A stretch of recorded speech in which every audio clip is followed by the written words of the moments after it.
Assalamualaikum warahmatullahi wabarakatuh. Alhamdulillahi rabbil alamin. Wal aqibatu lil muttaqin wa la udwana illa 'alal zalimin. Asyhadu an la ilaha illallah wahdahu la syarika lah. Wa asyhadu anna Muhammadan abduhu wa rasuluh. Allahumma salli wa sallim wa barik ala sayyidina Muhammad wa ala alihi wa sahbihi wa man sara ala nahjihi واستنى بسنته واهتدى بهديه إلى يوم الدين أما بعد. وقال المصنف رحمه الله تعالى ونفعنا الله به وبعلومه في الدارين أمين. Telah berkata Imamul Allamah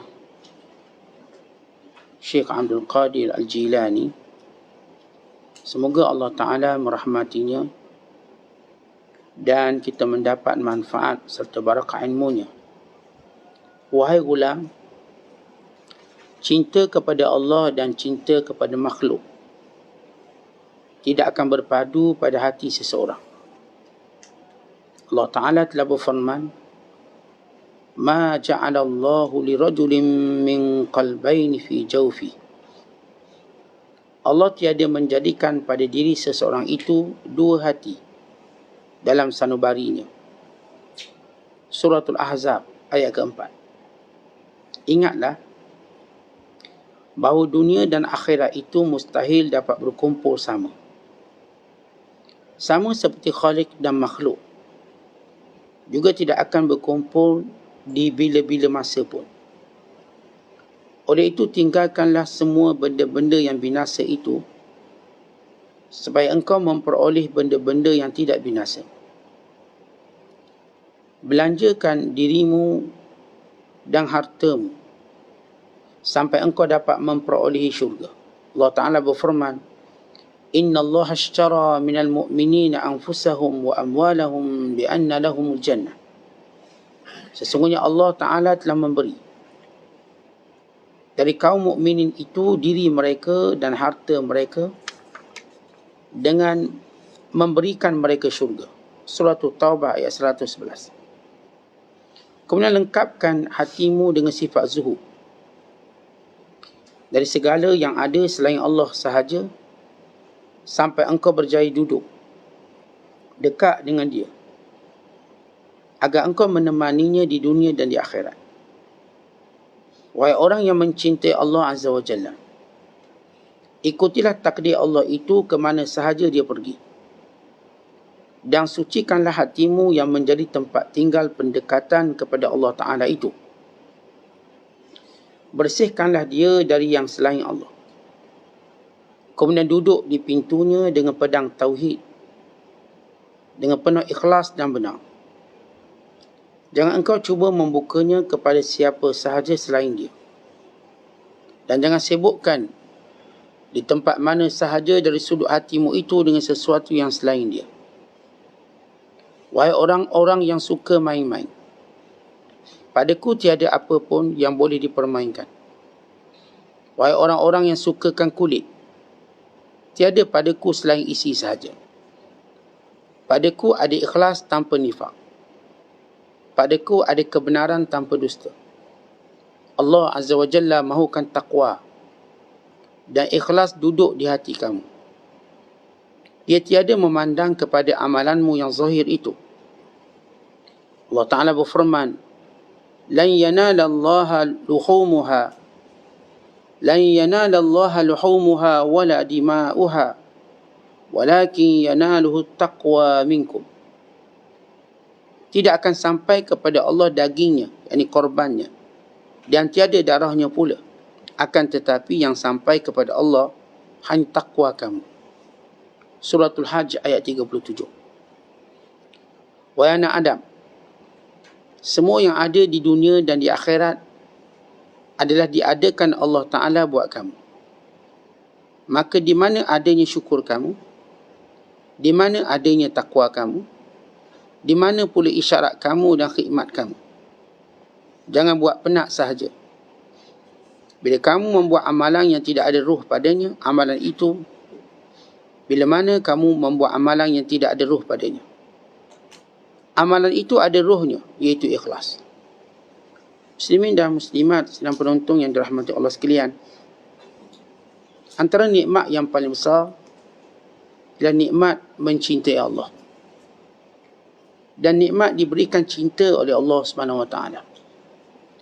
Kerana dengan nikmat itu, seorang hamba terpelihara daripada melakukan kesalahan dan dosa. Dan dengan nikmat itulah, seorang hamba akan senantiasa bersungguh-sungguh melakukan ibadat. Bahkan dengan nikmat kasih sayang Allah itulah yang menjadikan seorang hamba merasakan kelazatan dalam ibadat. Tidak ada kepenatan. Kerana itu para hamba Allah yang sebenar memang mencari cinta Allah. Dan mereka sanggup menjual segala-galanya demi membeli cinta Allah. Kerana mereka mengetahui tentang kemuliaan dan kelebihannya. Dan cinta pada Allah ini wajib, bukannya sunat, bukannya harus. Wajib orang-orang beriman mencintai Allah. Cuma bezanya, ada orang yang mencari cinta, ada yang tidak mencari cinta. Ada orang dia berkata dia beriman pada Allah dan Rasulnya, tetapi dia tidak pernah dalam hari-harinya memikirkan cintanya pada Allah. Yang dipikirkan hari-harinya cinta pada makhluk. Lalu dia membelanjakan sejumlah wang, dia memperuntukkan sejumlah masanya untuk makhluk. Sehingga makhluk menjadi keutamaan. Dalam hal dia kata dia beriman pada Allah. Dalam hal dia berkata dia Islam. Dalam hal dia berkata dia nak syurga dan sebagainya. Kenapa? Kerana kejahilan dia tentang makna cinta. Dan ada orang yang mencari cinta cuma dengan lafaznya sahaja. Mereka menyebut-nyebut, mempamerkan seolah-olah mereka mencintai Allah. Cuma dari sudut perbuatannya tidak menunjukkan ke arah perkara tersebut. Dan ada hamba yang mencari cinta pada Allah, bukan bersungguh-sungguh padanya. Sehingga dapat dilihat pada kesan-kesan yang berada dalam kehidupan mereka. Kesan yang paling nyata dan ketara, betapa dia meletakkan keutamaannya kepada perintah Allah. Betapa dia memperbanyakkan masanya dengan Allah SWT. Dan lidahnya tidak pernah kering. Lidahnya senantiasa basah menyebut nama Allah dengan pelbagai cara. Sama ada secara umum ingat Allah, yakni mentaatinya, atau secara khusus dengan berzikir, memujanya. Dengan kalimah-kalimah yang Allah suka. Dengan kalimah-kalimah yang Allah Ta'ala cinta. Maka dia memuji Allah Ta'ala dalam lafaznya, demikian juga dalam sebutan dan juga hatinya. Sebagaimana Allah Ta'ala sebut, وَاذْكُرُوا bukratan wa asila. Ingat Allah pagi dan petang. Maka dia benar-benar ingat Allah pagi dan petangnya. Kerana dia ingin mencari cinta kepada Allah. Dan bila kita sebut cinta pada Allah, maka tak akan bertemu cinta Allah dengan cinta makhluk. Kerana salah satunya cuma boleh menurut, bukan boleh bertemu. Dia tak boleh berada pada satu pentas. Dia tak boleh ada pada satu darjat. Salah satunya akan menurut salah satunya. Kalau seorang mencintai Allah, maka cinta makhluk berada di bawahnya. Di bawah cinta pada Allah. Maka tidak ada cinta makhluk yang boleh mengatasi cinta Allah. Tapi seorang yang mencintai makhluk lebih pada Allah, maka cinta Allah berada di bawah cinta makhluk. Maka orang inilah kerana makhluk disanggup buat maksiat. Kerana makhluk disanggup mengutamakan hal-hal duniawinya berbanding ukhrawinya. Maka ingatannya pada makhluk lebih banyak. Bila ditanya, dia kata dia cinta Allah. Tapi dia telah menjadikan cinta Allah di bawah cinta makhluk. Yang ini dimaksudkan dalam firman Allah. Ma ja'alallah li rajulin min qalbaini fi jawf. Allah tidak menjadikan dalam hati seseorang itu, dalam diri seseorang itu ada dua hati. Apa maksud dua hati? Yang dua kecintaan. Tidak mungkin. Yang dimaksudkan kecintaan ialah keadaan kemuncak.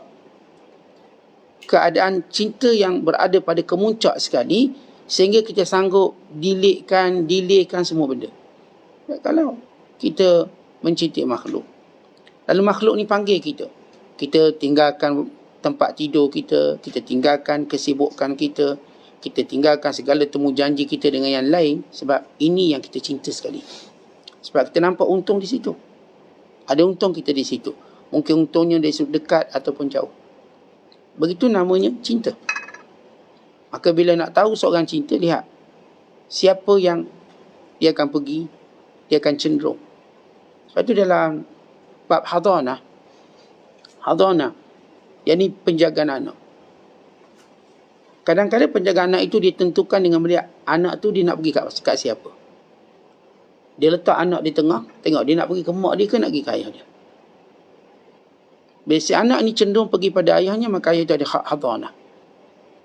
Bila anak ni cenderung pergi pada ibunya, maka ada hak hadanah. Ini pada keadaan tertentu.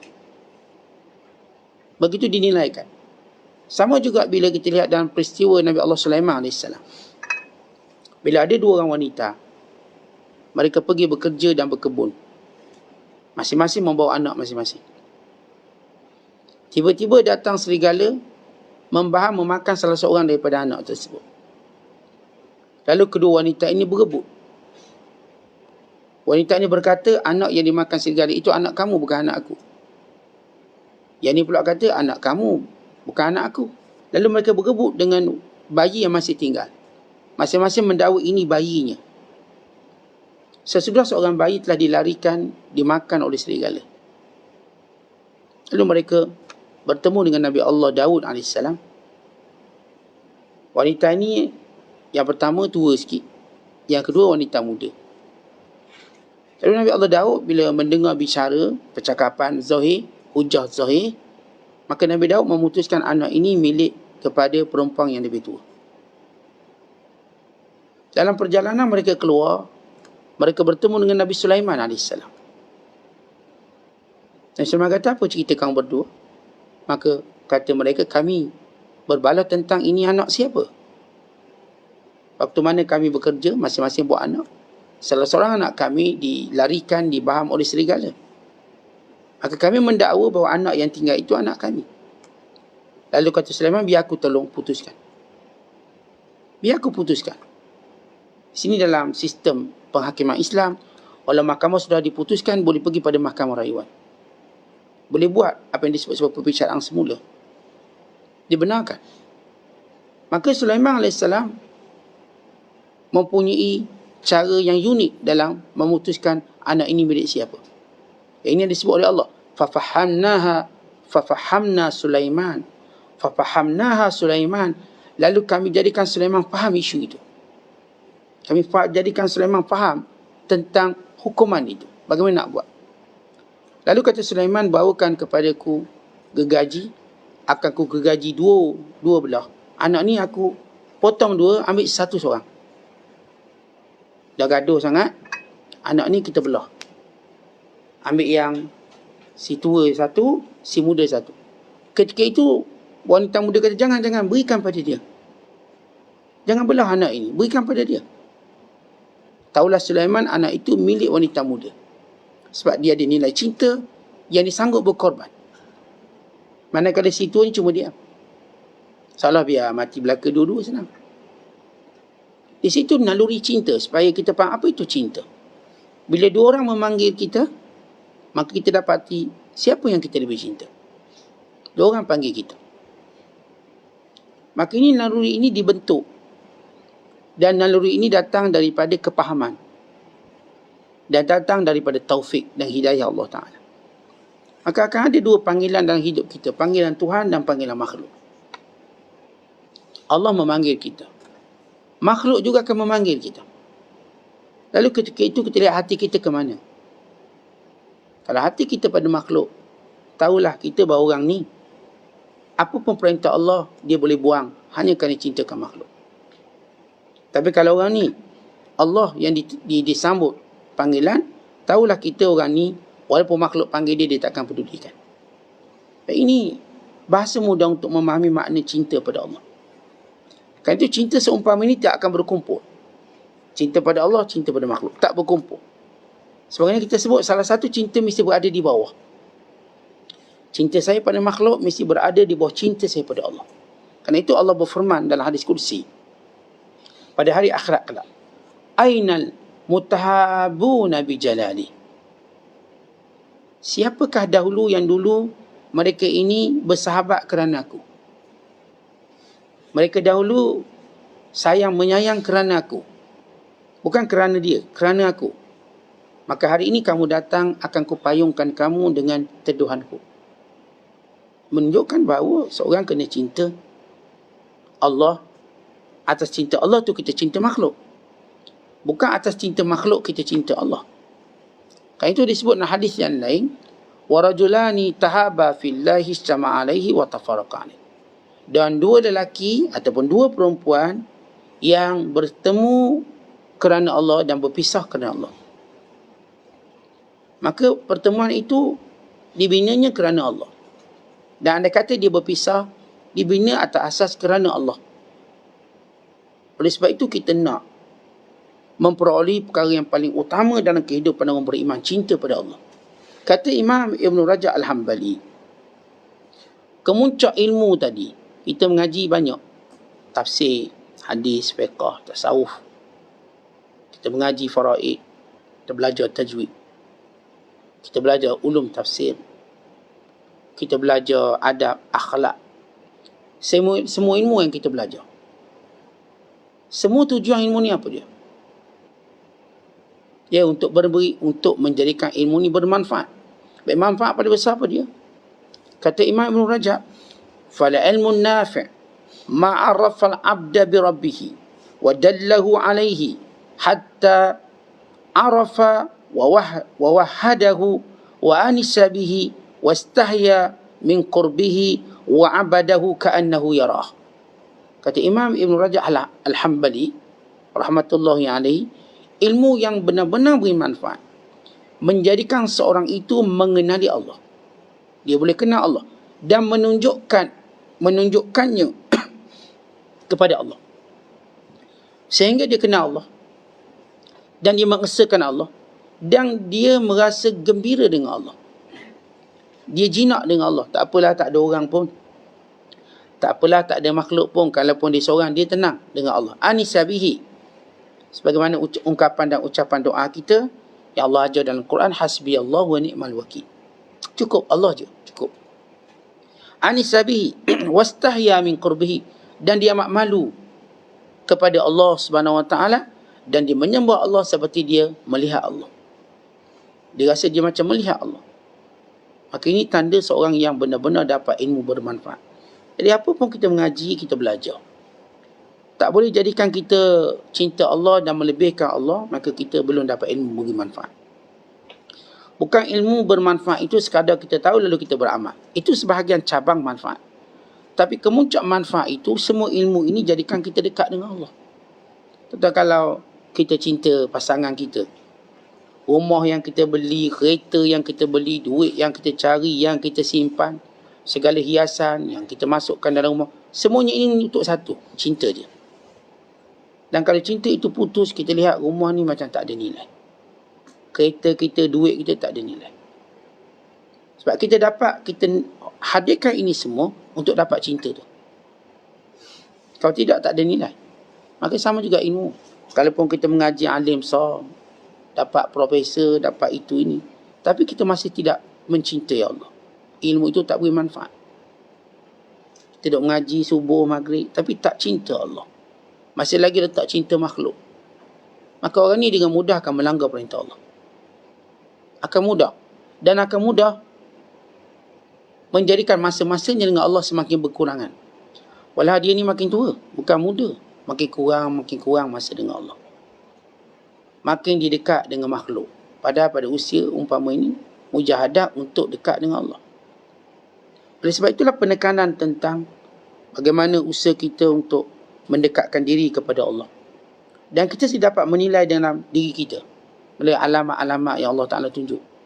Bila mana kita, kata ulama, cenderung untuk mengikuti Rasulullah SAW. Sebab syarat cinta pada Allah tak mungkin hadir melainkan ikut Rasulullah. Mesti. Qul in kuntum tuhibbuna Allah fattabi'uni. Kalau kamu cinta Allah, kamu kena ikut aku, kata Rasulullah. Kena. Maka sejauh mana kita nak ikut Nabi? Kita pun kata, saya ikut lah. Habis hadis berapa biji tahu. Hadis-hadis Rasulullah berapa banyak kita tahu? Tak banyak tahu. Habis macam mana kita nak bina cinta? Kita kata cinta pada Allah, tapi hadis Nabi kita berapa? 10 pun payah. Kita nak duduk dalam hadis-hadis Nabi. Nak kata nak dengar 1000 lagi lah.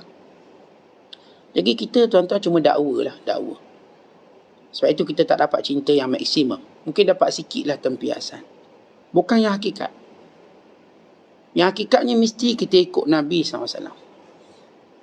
Bila kita ikut Rasulullah SAW, kita nak dengar apa Nabi cakap tentang ni. Itu yang kita nak dengar. Sebab itu mereka, para salafus soleh, menjadikan hadis sebagai zikir mereka, wirid. Pembacaan hadis. Mereka baca kadang-kadang dalam 1-2 malam khatam satu kitab hadis. Kesungguhan mereka. Bila di Mesir, bila berlaku bala, para ulama akan berhimpun di Masjid Al-Azhar, lalu mereka membacakan hadis Sahih Bukhari sampai habis. Kenapa? Supaya faham apa yang Nabi sebut dalam ni. Ingat balik apa pesan baginda SAW. Ingat balik apa nasihat Rasulullah. Tetapi bila datang bala bencana, kita tak ingat apa yang Rasulullah kata. Rasulullah kata mewakili apa yang Allah kata. Dan hadis Nabi. Jadi kita melalui musibah bertahun-tahun, hadis kita tak bertambah. Kita cuma mengharapkan bahawa bala ini hilang. Ia hilang dalam kerana kita tak faham kenapa dia datang dan kenapa dia pergi. Akhirnya kita tak dapat apa-apa manfaat di setiap ujian Allah Ta'ala. Sebab mana disebut bahawa orang beriman datang ujian, dia dapat memahaminya. Tapi orang munafik bagaikan binatang, bagaikan unta, diikatnya, dia tak tahu kenapa diikat, dia lepaskan, dia pun tak tahu kenapa dia lepaskan. Sebab dia cuma berfikiran seperti binatang, unta. Orang beriman tidak. Waktu diikat, dia tahu kenapa diikat. Ini bila datang musibah. Waktu dia angkat musibah, dia pun tahu kenapa dia angkat musibah. Ini peluang Allah beri pada kita. Untuk buat baik lebih banyak. Waktu musibah, untuk kita mohon ampun. Waktu dia lepaskan musibah, untuk kita gunakan peluang-peluang tadi, memperbanyakkan syukur dengan memperbanyakkan kebaikan. Yang kedua, kata ulama, bila seorang tu benar diberikan cinta kepada Allah, dia akan tafakuh dalam agama. Tafakuh fid din. Tadi dia ikut Rasulullah, dengar semua hadis Nabi. Ini tafakuh, faham agama. Berdasarkan hadis Nabi SAW, man yuridillahu bihi khairan yufaqihu fid din. Siapa yang Allah nak kebaikan padanya, dia akan faham agama. Tentu nak faham agama, tak mungkin berlaku kalau kita tak belajar, kalau kita tak damping orang alim, orang pandai, kalau kita tak bertanya. Ini wasilah dia, wasail. Wa imma kita duduk belajar, wa imma kita damping, wa imma kita tanya. Ada 3 cara untuk kita faham agama. Duduk dalam majlis ilmu, duduk. Yang kedua, damping orang alim sehingga dia bercakap pada kita. Sebab bila kita duduk sebelah orang alim, dia tak akan bisu orang alim tu. Ada benda yang dia bercakap. Dan itu adalah ilmu kita. Dan yang ketiga, dengan kita tanya. Tanyalah perkara-perkara yang berkait dengan kepentingan agama. Yang ketiga, kata ulama, bila seorang benar-benar mencintai Allah, maka dia akan bersifat dengan sifat yang Allah sebut. Segala sifat-sifat yang Allah Ta'ala sebut dalam Quran tentang orang yang Allah cinta, ini disebut oleh Allah. Ya ayyuhalladzina amanu man yartadda minkum an dini fasawfa ya'tillah biqaumin yuhibbuhum wa yuhibbunah.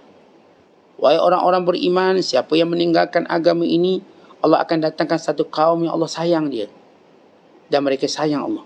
Baik, perhatikan ayat, Allah sayang mereka dan mereka sayang Allah. Siapa mereka? Mereka ini, kata Allah, sifatnya merendah diri kepada orang beriman, rahmat, dan keras tegas kepada orang kafir. Mereka ini sentiasa berperang pada jalan Allah, menegakkan agama Allah dengan harta benda dan nyawa mereka. Dan mereka tidak pernah takut dicela untuk melaksanakan perintah Allah. Biar orang cela, mereka tak takut.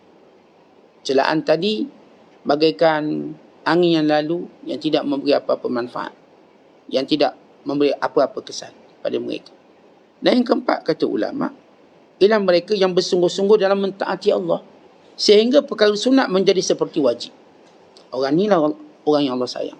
Sebab ini disebut dalam hadis. Bila Allah Ta'ala berfirman dalam hadis Qudsi, sentiasa hamba-Ku mendekatkan diri kepadaku dengan perkara wajib, menjaga yang wajib. Kemudian mereka ini yataqarrabu ilayya bin nawafil. Tambah pula dengan perkara sunat. Hatta uhibbahu, sehingga aku sayang dia. Dia ni bersungguh-sungguh jaga fardu. Kemudian menambah perkara sunat, bukan menjaga perkara sunat. Sebab tu kalau kita nak nilai sayang kita, Allah sayang kita tahap mana, lihat kecenderungan kita buat perkara sunat. Kalau kita tak cenderung sangat, nak cenderung macam mana tahu pun tak. Atau sejauh mana kita tahu benda-benda sunat yang patut kita buat. Daripada kita celak mata sampai tidur balik. Sama ada doa dan zikirnya, atau cara dan hai'ahnya. Ya, doa yang zikirnya. Doa tidur, bangun tidur, itu doa dan zikir. Masuk tandas, keluar tandas. Hai'ahnya. Keadaan kita tidur, kaki kita waktu masuk, waktu keluar. Hai'ah. Cara kita duduk makan, bagaimana. Apa yang patut kita lakukan dahulu, apa yang kemudian. Hai'ah dipanggil. Jadi kalau kita berbuka puasa, dahulukan apa? Okey, rutak. Kemudian kalau tak ada rutak, maka dengan air masak. Kemudian bolah makanan. Kemudian segerakan solat maghrib. Kemudian itu dipanggil hai'at. Bila kita masuk rumah, perkara pertama yang patut kita buat ialah bersugi, bersiwak. Selepas kita berdoa masuk rumah dengan kaki kanan kita, kemudian dengan bersiwak, kemudian talattuh, berlembut-lembut dengan keluarga kita, bergurau senda dengan keluarga, ia sunnah. Dan sampailah kita bertemu dengan sahabat-sahabat kita, memberi salam, menjawab salam, bertanya khabar kepada mereka dan menanyai keperluan mereka kalau kita boleh tolong, menziarahi mereka. Ini semua kita katakan perkara-perkara yang perlu kita tahu untuk kita melakukannya. Tapi kalau benda-benda sunat ni kita tak tahu, akhirnya kita termiss semua benda. Semua sebab kita tak tahu. Maka kita tak dapat kecintaan yang dijanjikan oleh Allah Subhanahu Wa Taala. Kemudian kata Syekh lagi, atas nama cinta kamu pada Allah, kamu sanggup kerahkan semua diri dan harta kamu pada jalan Allah. Yang kita dah sebut dalam penafsiran suratul Maidah dan disebut juga dalam surah Taubah. Allah telah membeli daripada orang beriman nyawa mereka, harta mereka dengan ditukarkan daripada syurga. Maka tuan-tuan, di sini kesungguhan kita dalam nilai cinta kita pada Allah. Kita sanggup beri nyawa kita pada Allah. Sanggup beri nyawa. Artinya, biar kita mati dan melaksanakan perintah Allah. Tak apa. Tak ada celanya kita mati dan melaksanakan perintah Allah. Bahkan itulah kemuliaan, kemuncak kemuliaan bagi orang yang beriman. Tak ada celanya kita habiskan duit pada jalan Allah. Bahkan itu kemuncak seorang yang sanggup berbelanja pada jalan Allah. Sebagaimana Amthal Abdurrahman bin Auf yang tinggalkan semua hartanya kerana Allah. Uthman bin Affan, Mus'ab bin Umair. Ini orang-orang kaya, sahabat-sahabat yang sahabat yang tinggalkan semua kekayaan mereka. Bahkan Abu Bakar As-Siddiq tinggalkan ruang-ruang bisnes yang besar di Mekah demi untuk menjaga Nabi SAW. Bahkan mengeluarkan semua simpanan akhir dia untuk menjaga keperluan baginda SAW. Sehingga beliaulah yang membeli tanah di mana dibinanya Masjid Nabawi hari ini, milik anak yatim bernama Sahal dan Suhail. Yang dibelinya, lihat bagaimana wakaf dan jariah dia. Maka siapa nak lawan dengan Abu Bakar Siddiq dengan kebaikan? Kalaulah kita beli seluruh dunia ini, tanah kita wakafkan, tidak akan menyamai tanah yang Abu Bakar beli. Dia beli tanah di mana Masjid Madinah dibina. Tempat yang pertama, masjid asal baginda SAW. Termasuklah tempat kubur baginda hari ini. Tanah yang dibeli oleh Abu Bakar Siddiq radhiyallahu ta'ala anhu. Itu ialah sisa terakhir kekayaan dia. Ya, daripada awal sehingga akhir. Sehingga kata Nabi SAW, tidak ada harta yang beri manfaat kepadaku lebih daripada harta Abu Bakar. Tidak ada yang lebih. Maka ini orang-orang yang benar-benar cintakan Allah. Sehingga bila Abu Bakar ditanya dalam peperangan Tabuk, apa yang kamu tinggalkan untuk keluarga kamu? Kata Abu Bakar, aku tinggalkan Allah dan Rasul. Dia beri semua. Yang ditinggalkan cuma Allah dan Rasul. Keyakinan dia. Keyakinan yang luar biasa. Ini contoh-contoh orang cintakan Allah. Kita tuan-tuan sampai ketua duk sayang harta lagi ni. Padahal kita pun dah tak nak guna dah. Tak nak guna, tak boleh guna. Tapi masih seronok tengok je. Tak berani kadang-kadang tanah kita ni sebelah masjid surau. orang parking merata-rata kereta, tak berani nak wakafkan tanah tu. Biar masjid tu ada tempat untuk dia untuk parking kereta, biar ahli jemaah tadi lebih selesa dan sebagainya. Kadang-kadang Allah tunjuk peluang tu kat kita, tapi jadi gelap mata, gelap hati, tak nampak. Ramai mana manusia-manusia ini dibuka peluang oleh Allah untuk buat ibadat, khusus untuk dia. Allah datangkan dekat dengan dia, khusus untuk dia, tapi dia masih tak nampak. Tengok tebalnya cinta ni pada dunia. Dia masih tak nampak bila Allah hulurkan cinta Allah. Bila Allah Ta'ala hulurkan salam percintaan Allah pada dia, dia masih belum mau menyambutnya. Ya, peluang kadang-kadang kita dah pencing, masa nak ibadat banyak, pun masih belum buat. Kita pun nak buat benda-benda yang kita biasa buat. Padahal ni dengan lapang usia, Masya Allah, anak-anak kita dah besar semua. Tak, kita tu cari bebanan lain pula untuk sibukkan kita daripada mengingat Allah. Kita terus terlepas peluang banyak. Terlepas peluang belajar yang disebut sebagai tidak ada amalan sunat yang paling afdal daripada menuntut ilmu. Kini kita menuntut ilmu pun acuh tak acuh. Ada masa saya datang lah, tak ada masa saya tak datang. Jadi ini kerugian besar kita. Pada itulah yang menjadikan Allah sayang pada kita. Ya, mengikut cara kita lah, kalau sama ada kita menuntut ilmu cara dekat, cara jauh, tapi ambil peluang tersebut. Tapi kalau kita ada peluang lebih baik, kita akan buat lebih baik. Kita akan buat cara itu lebih baik. Tak ada orang, misalnya kita, secara fitrah, kita suka benda tu yang lebih dekat dengan kita. Tuan-tuan tengok bola dalam TV, seronok tak? Seronok, siapa minat. Kalau tuan-tuan dapat pergi stadium, seronok. Oh, lagi nak. Lagi kita suka. Tengok live dalam TV tu seronok. Kalau tengok secara langsung, lagi seronok. Yang minat wrestling, tengok dalam TV seronok. Bergegar meja kursi ni. Tapi kalau ni ahli kursi datang negara kita buat live, tuan-tuan dijemput datang, nak tak? Oi, lagi seronok kita. Boleh pegang belakang dia berpeluh pun kita suka. Seronok. Rasa berkat dia. Boleh duduk dengan dia yang suka filem tu, filem ni, seronok. Bila pelakon tu datang, sanggup ditunggu, bawa pokok kelapa, jatuh kelapa atas kepala, masuk hospital. Cerita sebab apa? Sebab ditunggu pelakon yang dia gemari, yang dia seronok. Tiba-tiba tuan-tuan kita ni kadang-kadang ada kebaikan tu depan mata, tetap kita nak duduk jauh juga. Maka ini kerugian-kerugian yang saya sebut, ini salam cinta Allah pada kita, kita tak nak sambut. Allah beri kebaikan tu dekat depan mata. Kadang orang minta sedekah tu datang ke rumah kita, tak nak bagi lagi. Nak suruh cari minta sedekah lagi payah. Ni datang kat rumah ni, datang kat pintu kereta kita, dah ada peluang, berilah sikit. Dia bukan minta sejuta, berilah RM1, RM2. Kita beri. Sebab setiap kebaikan jangan kita lepaskan. Sebab setiap kebaikan akan menjemput kebaikan yang lebih besar. Kita kadang-kadang bercita-cita nak buat kebaikan besar, tapi sampai hari ni kita masih belum berpeluang. Kita kadang-kadang nak jumpa benda-benda besar, tapi kita tak memuliakan benda-benda kecil yang penyebab kepada benda besar. Baik, kita kalau tanyalah semua, nak tak jumpa Rasulullah? Nak.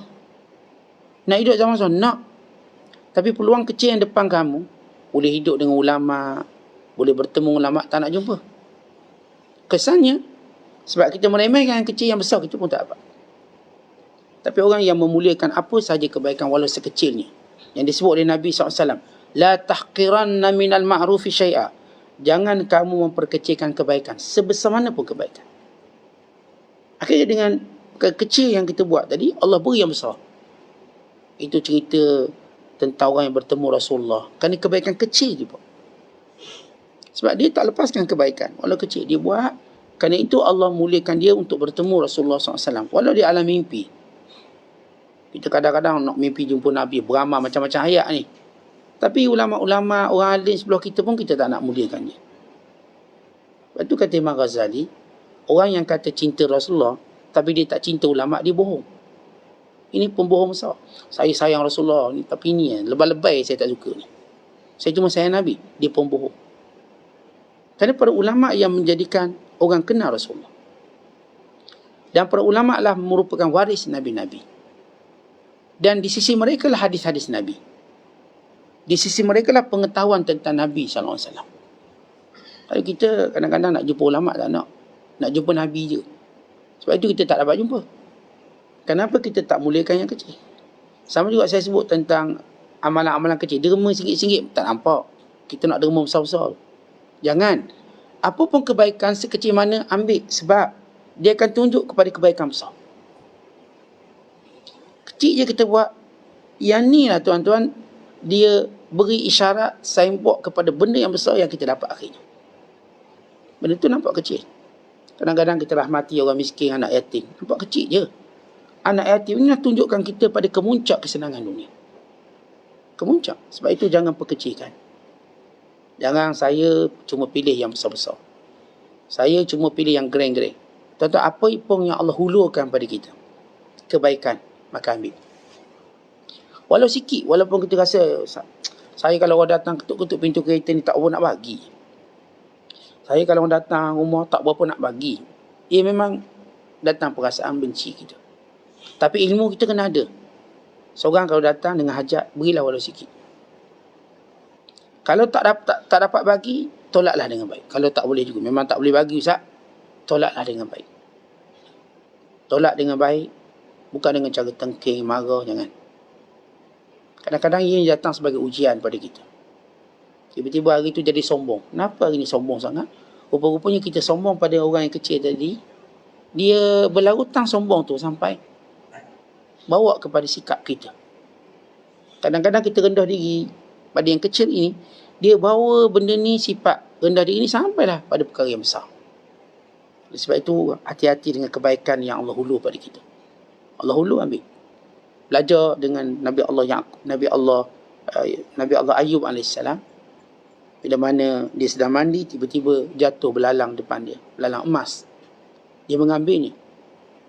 Maka Allah kata, wahai Ayub, apakah belum cukup kurniaanku padamu? Yang kamu yang kecil pun nak ambil ni. Kecil pun nak ambil. Lalu kata Nabi Ayub, ya Allah, siapa yang cukup dengan kurniaanmu? Kadang-kadang kita ni kaya dah tuan-tuan. Orang pun ulur RM1 kat kita. Tuan-tuan ambil tak? Kalau kita tak ambil, maknanya kita ego dan sombong. Kalau kita ambil, berarti kita orang yang rendah diri. Kita dah kaya jutawan. Seorang datang ulur bagi RM1 kat kita. Saja dia nak ulur, dia suka bagi duit. Tapi dia tak bagi banyak macam kita lah. Kita ulur orang bagi 100, 1000. Dia tengok kita, dia pun bagi RM1, RM2. Tuan-tuan terima tak? Saya tak terima Ustaz. Maka itu sombong kita. Kerana sebagaimana kita suka memberi, kita juga kena suka menerima kalau ia datang tanpa kita minta.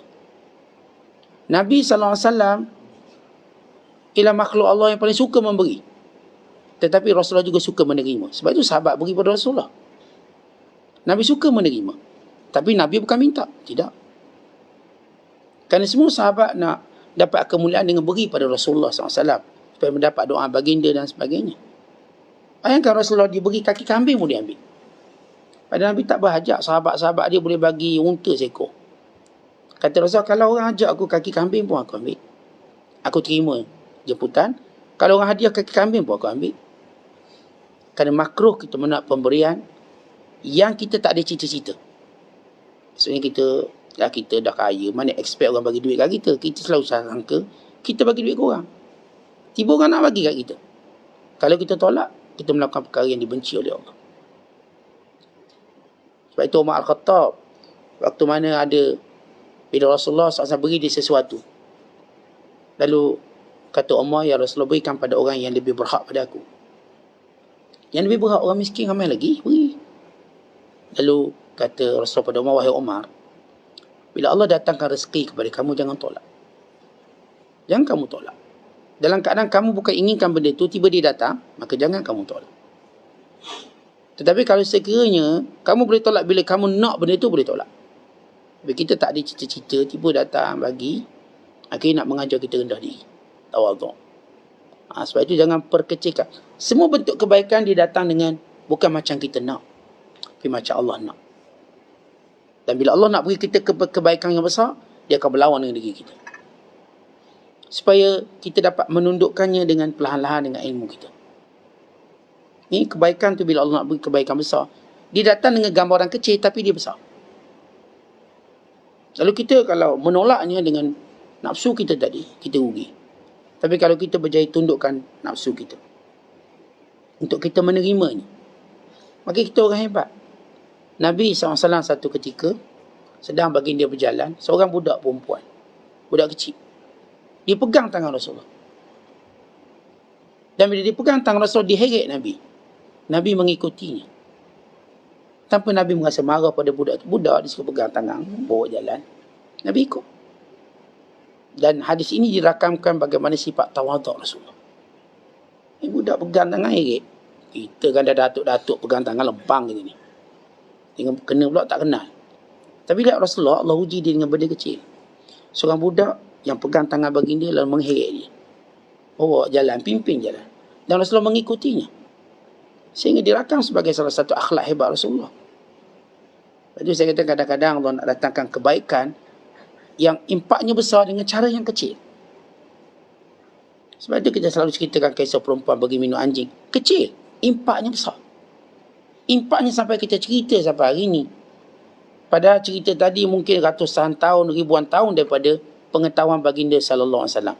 Tapi Allah beritahu cerita itu pada Rasulullah untuk memperlihatkan besar benda itu.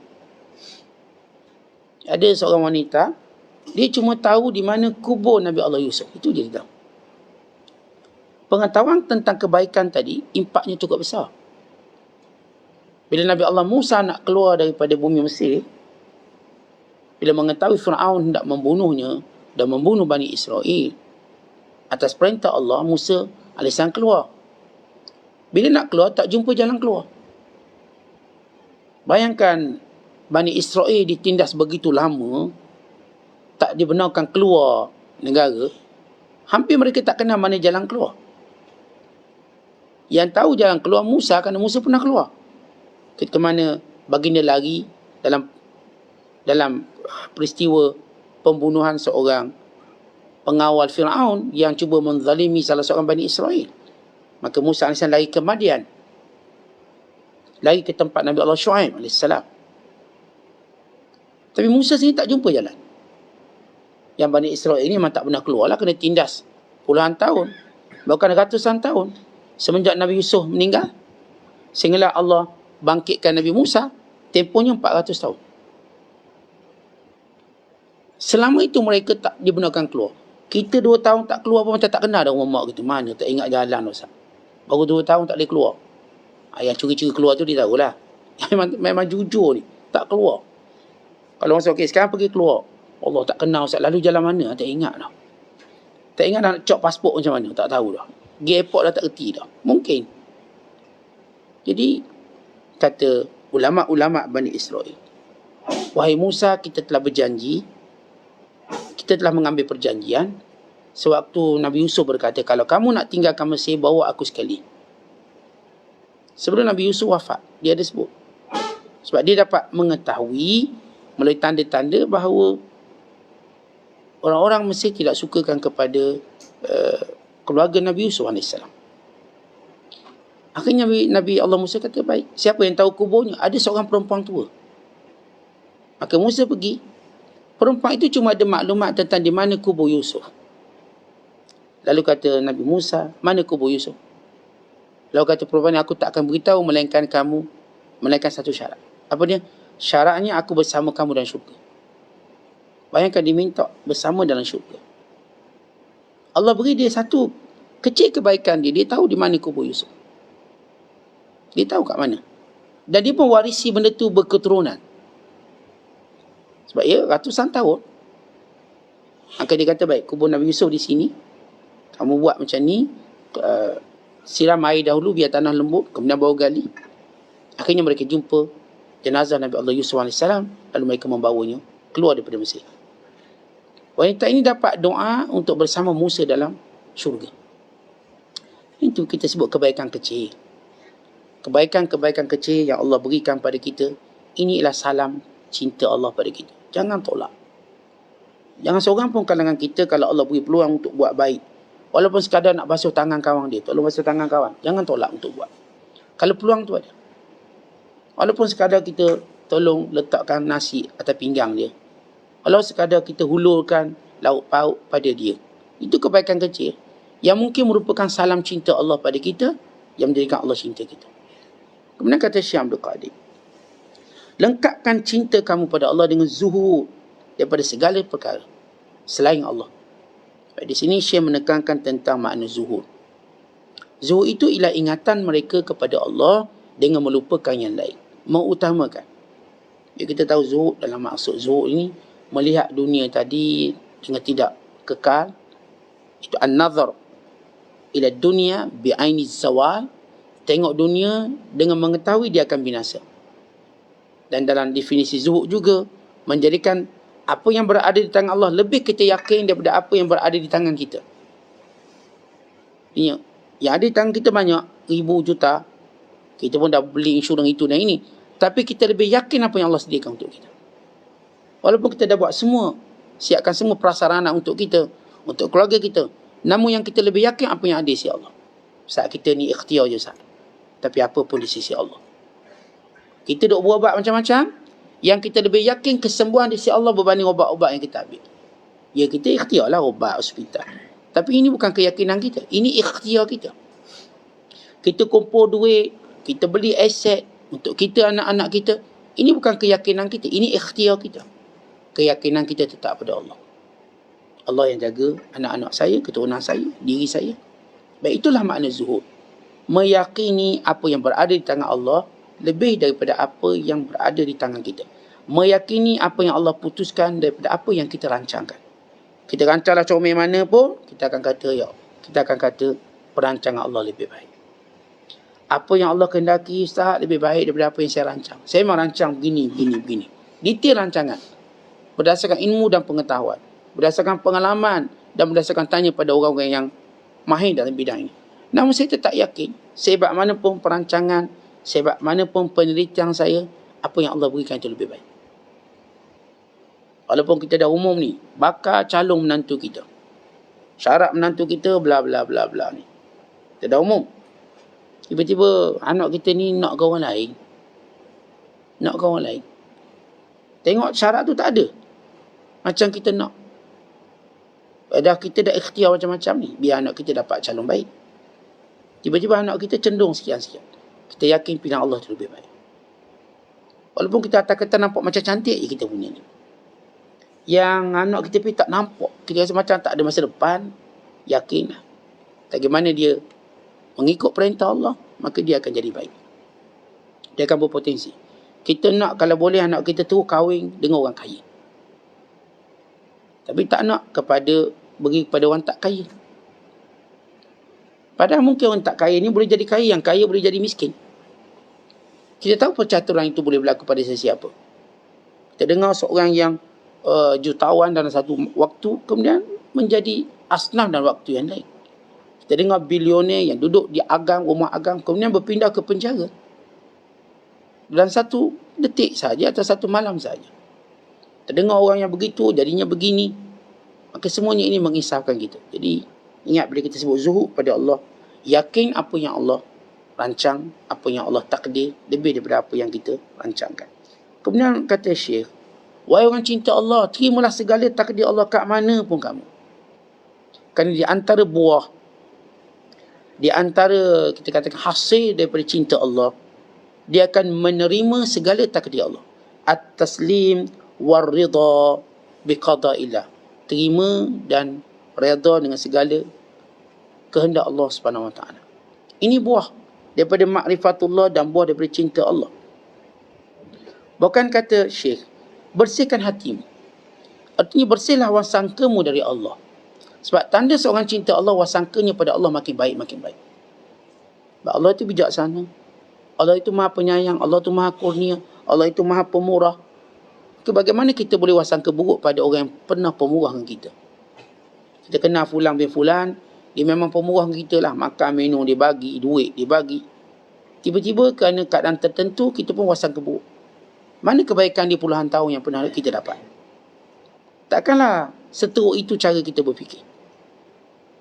Pasti dia ada kebaikan. Ni anak, dia tahu mak dia sayang dia, dia tahu ayah dia sayang dia. Tiba-tiba ada keputusan mak dia tadi yang berlawanan dengan kehendak dia, dia pun mula kata mak tak sayang saya. Tapi ini anak yang bodoh.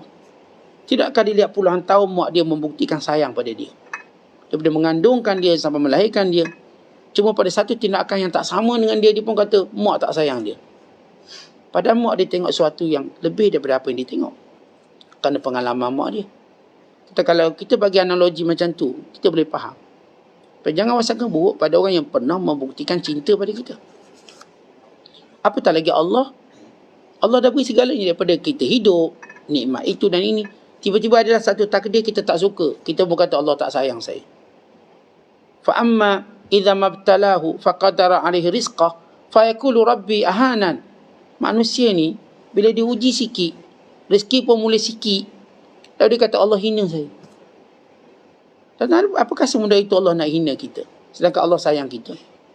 Ya Allah datangkan ujian-ujian, walaupun berat di hati kita, berat pada pandangan kita, ia untuk kebaikan kita. Kadang-kadang kita fikir ni bertahun ni kita tak bebas, itu ni banyak kebaikan kita. Kita dah dapat berikan masa untuk keluarga yang mungkin selama ini hilang, dan mungkin selama ni kita tak peduli. Akhirnya masa kita lebih banyak dengan keluarga kita, dan kita dapat memimpin solat berjemaah di rumah.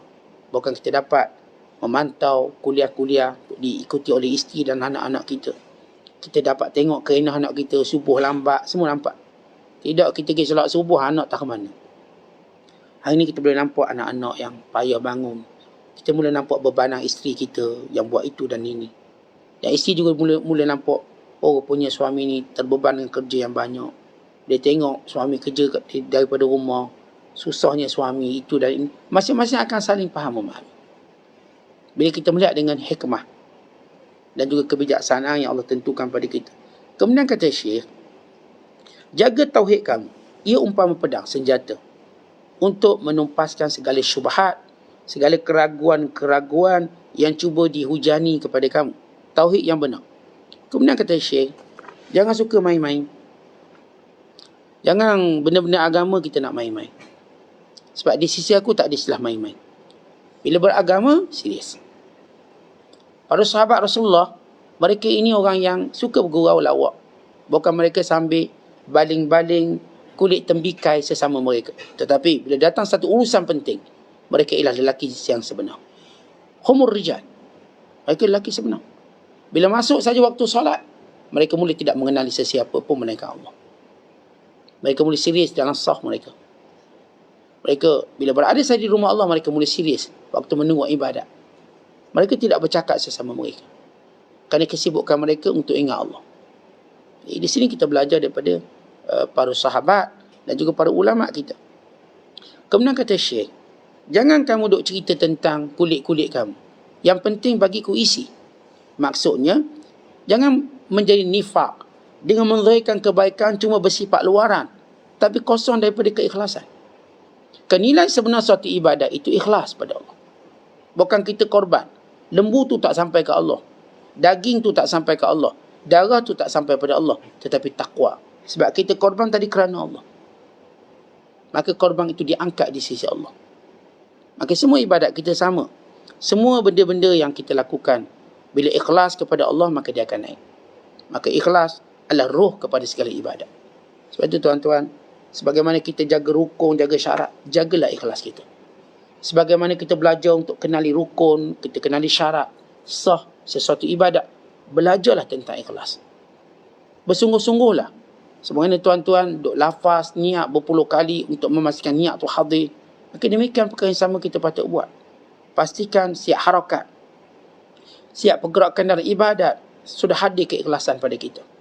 Kita sedang memburu keikhlasan dalam belajar, memburu keikhlasan dalam ibadat, memburu keikhlasan dalam sedekah, dalam segala kebaikan.